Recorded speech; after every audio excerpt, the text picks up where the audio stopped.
Hey there, we are Dave and Ashley Willis, and we just came out with a new resource for engaged couples called Preparing for I Do. And we want to talk about some of the things that you might be dealing with in marriage. And one of those things is how kids can positively and negatively affect a marriage.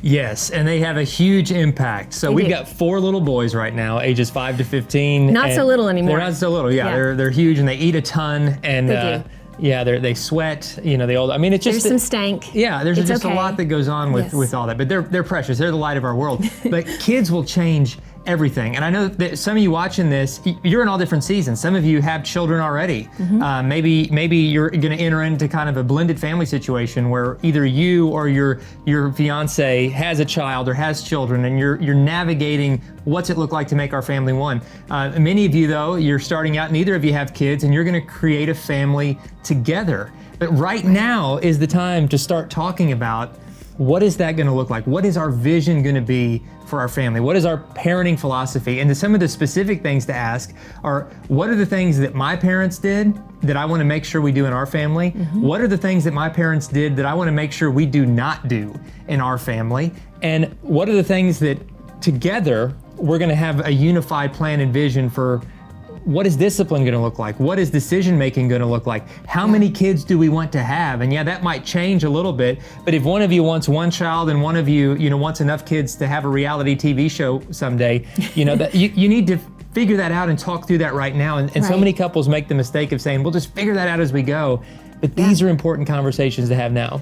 Absolutely. And I think too, when you are talking about whether or not you want to have children, I mean, that's an important conversation, because it'd be so sad when you marry each other and you love each other dearly, but one of you has this dream of having a family and the other is like, no, I just really don't have a desire to have children. So definitely have that conversation.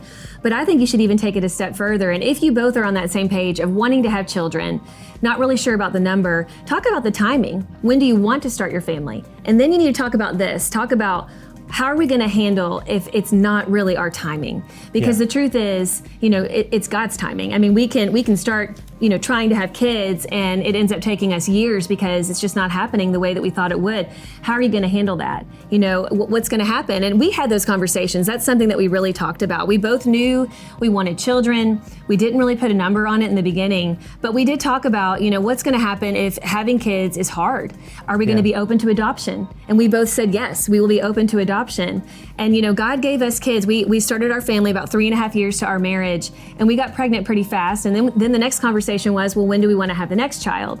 And, and sometimes it happens when you think it's going to happen, and sometimes it doesn't. But the bottom line here is to remain unified in knowing that you're for each other and not against each other. And if one is kind of on a different page, don't point fingers, but really talk about it and say, why do you feel that way? I mean, what is it? Are you afraid? Is there something that's scaring you about being a parent? Or, is it something from your past with your own family where you have this certain kind of feeling about parenting children? Are you afraid you're going to become your mom? Are you afraid you're going to become your dad? And maybe it was just a really negative experience, or maybe you feel like you can't measure up.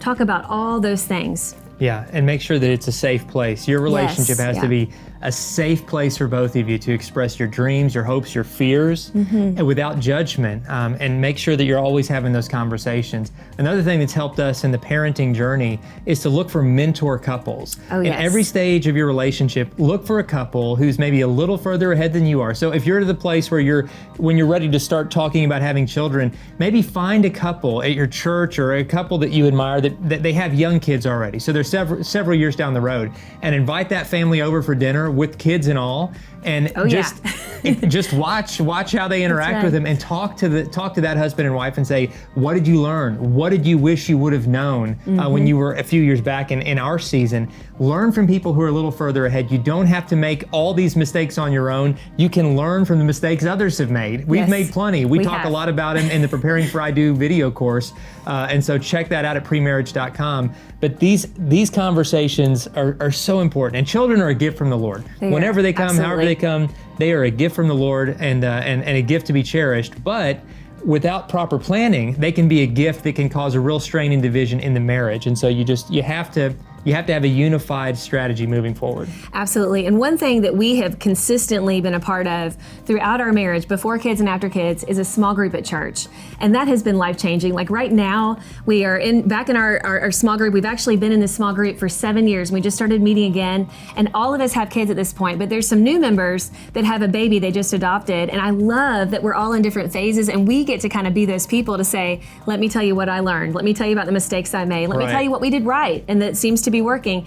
And it's just so cool, and it's so rich. And that's really how God designed community. And so if you're not part of a local church, I encourage you to become part of your local church, but then take it a step further and become part of a small group, share a meal together and talk about, marriage, talk about family, talk about all the concerns that you have, and you will learn so much, and you'll make great friends in the process. That's such great advice. Hey guys, for more on building a solid foundation for your future marriage and family, check out the video course, Preparing for I Do. You can find all those resources at premarriage.com.